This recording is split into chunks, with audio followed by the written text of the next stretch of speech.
mucho mejor.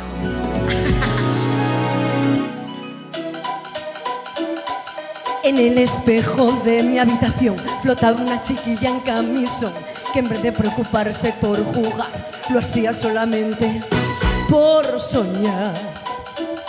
Esa niña en las nubes era yo y pensaba con toda la razón que hay dos clases de gente nada más: los artistas y todos los demás.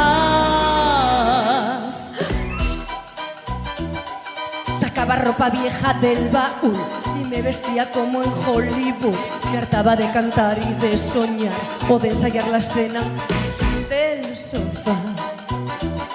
Me ponía zapatos de tacón, me plantaba en las trenzas una flor, me pintaba los labios de carmín y buscaba el valor para decir: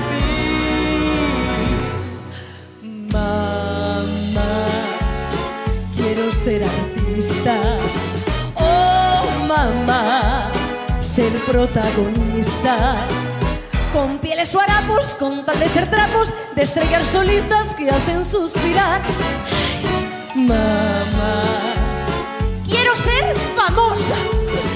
Oh, mamá, ser la más hermosa. Firmar talonarios y en el escenario pisar a diario alfombras de rosas. Mamá, por favor, entiéndeme. Quiero ser artista.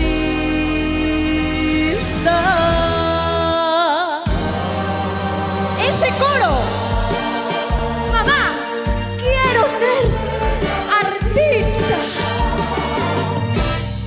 Oh, mamá, ser protagonista. Quiero ser artista. Quiero ser artista, artista. Mamá, es irremediable. Quiero ser artista.